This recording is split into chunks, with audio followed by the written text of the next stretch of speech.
And we're back. And now we're taking your tweets. And we got some tweets today. But first, I want to go back to 62 days ago. So 62 days ago, we got a tweet, and I forgot to read it like many, many times. Twice.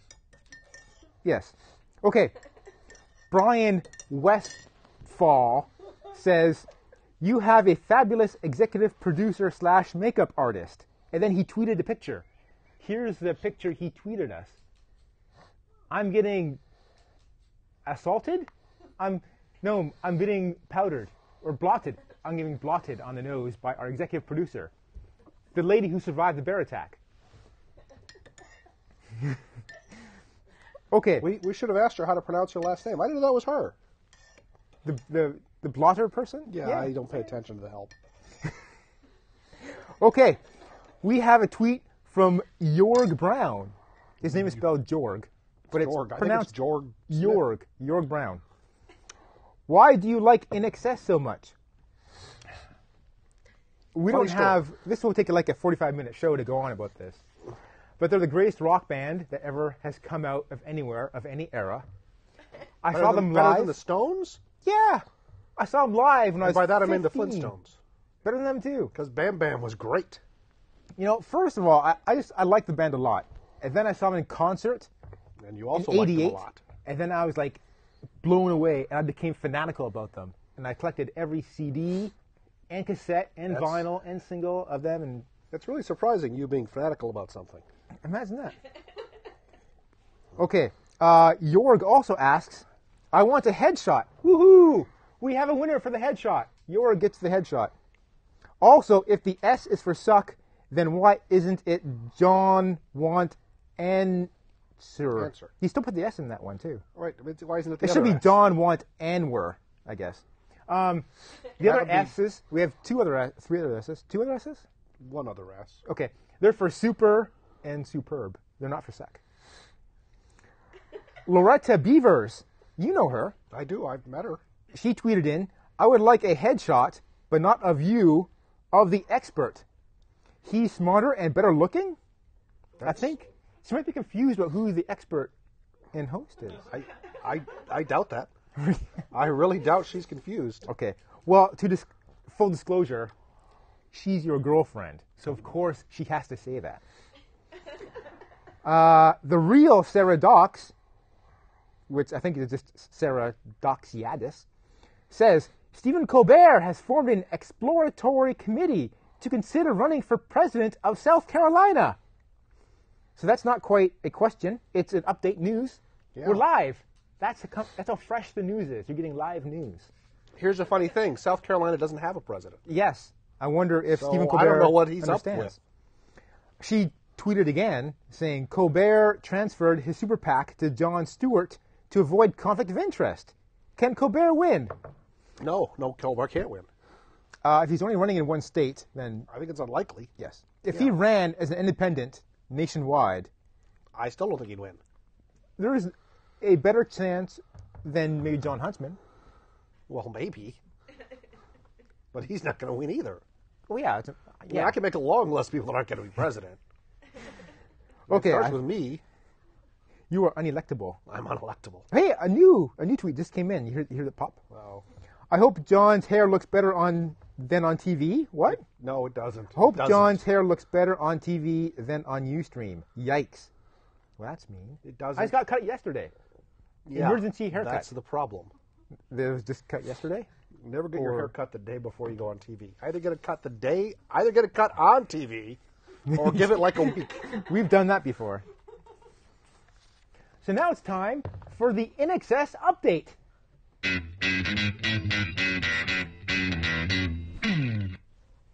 Okay, so Kirk Pengilly from the band In Excess had this to say about the In Excess update. Hi, I'm Kirk from In Excess. And John, I want answers from you, not Keith. Oh, looks like you're not the expert for the In Excess update tonight. No, well, I never would have been. I'd never even heard of the In Excess update before, like 2 minutes ago. It's new. Okay, so we have In Excess has a new singer, and his name is Kieran Gribben. Let's see a picture of him. there he is. He's an Irish guy, and this is from his website. Kieran Gribben is a Grammy-nominated songwriter-performer who has worked with, amongst others, Madonna, Paul McCartney. He was in the Beatles. Snow Patrol. I don't think he was in the Beatles. Paul McCartney? No, this guy. No, he wasn't in the Beatles. Paul McCartney was in the Beatles. Groove Armada. Never heard of them. Paul Oakenfold. Never heard of them. He did a song called Starry-Eyed Surprise. I love it. It's Still great. didn't hear of them. And now, In Excess. He's also known as Joe Echo. That was his stage name. They put out a demo, In Excess put out a demo of a new song called Tiny Summer on their website. So they put the song out and didn't tell anybody who the singer was. And so everyone was guessing on the internet. And a lot of people thought it was Bono. And it Bono's kind of not joining In Excess. Well, no, he's not. It kind of sounded like Bono. And I know Bono was friends with the band. But I thought he had a good thing going with U2. So I couldn't imagine he's going to go to In Excess.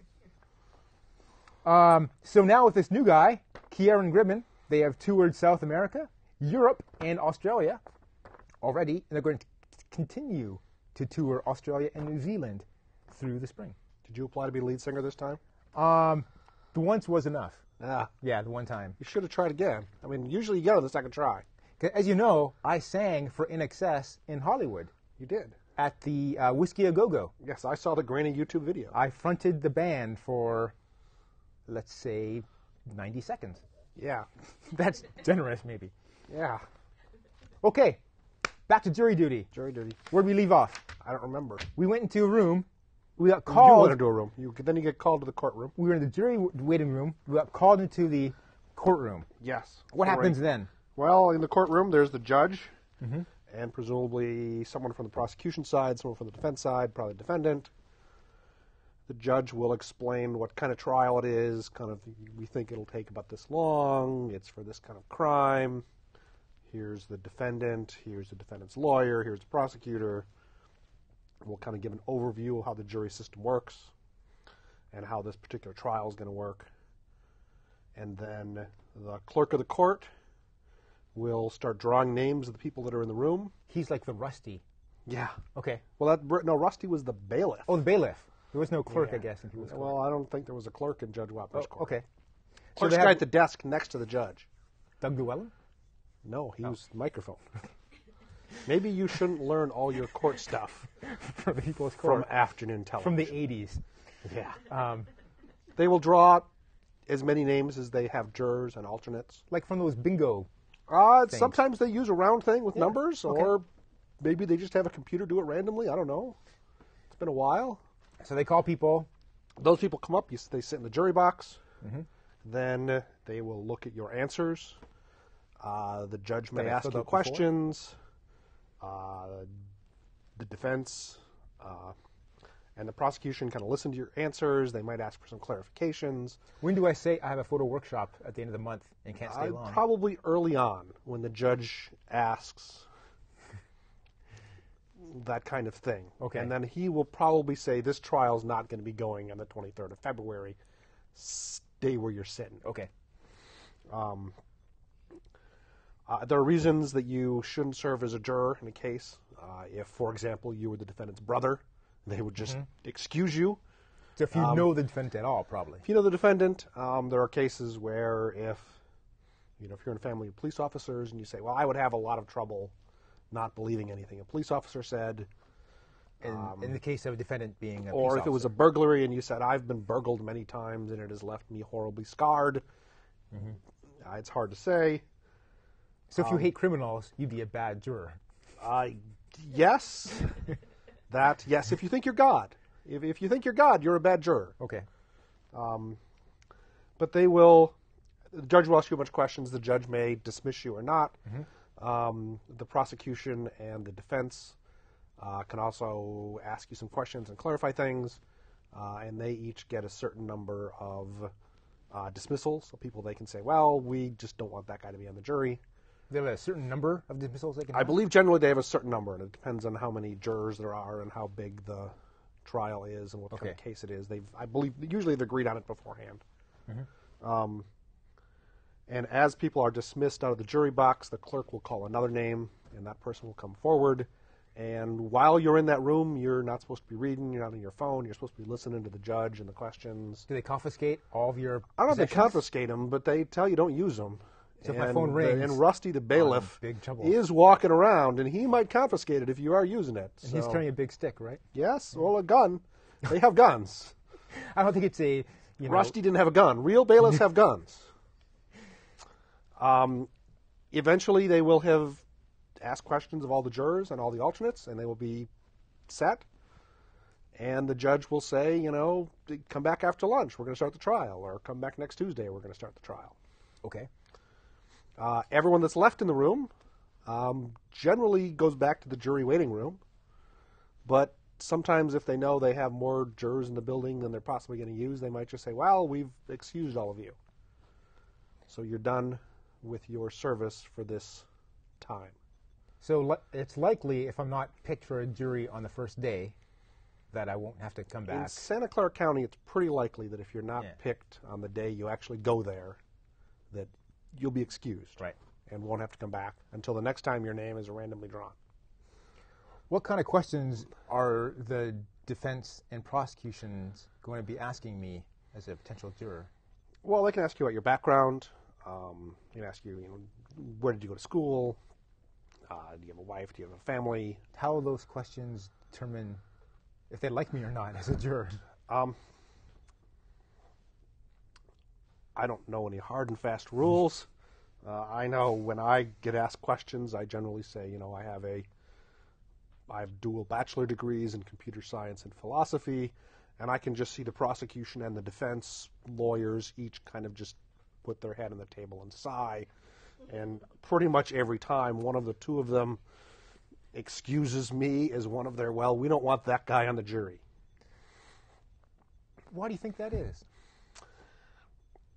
I don't know. Do they need a good reason to excuse a juror? There are things they are not supposed to use as reasons. And they are supposed to have a good reason. But I don't know how they can necessarily enforce it. Must be a good reason. Do they have to There have been cases give where, the reason? Or do they just say... I suspect they have to say, except for one of a couple, and I think they get 2 or 3, we just don't like that guy's. Okay. And the rest of them, they have to have a reason.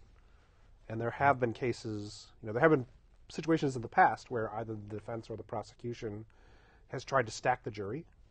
Mm-hmm. And I know there have been cases where an eventual trial result was overturned because it was thought that either the prosecution or the defense illegally or incorrectly eliminated some class of jurors, thereby depriving the defendant of his or her right to a fair trial by a jury of his or her peers. So a stacked jury... I'm being told that it's time for us to wrap up. So thanks for watching. And our next show... February 9th. ...is written on a card here. Unless you're in jail. February 9th. Unless I'm stuck in jury duty. Because it's like a month-long trial. This is late. Could I be sequestered? Very unlikely. Okay. Okay. So see you February 9th. And thanks for watching.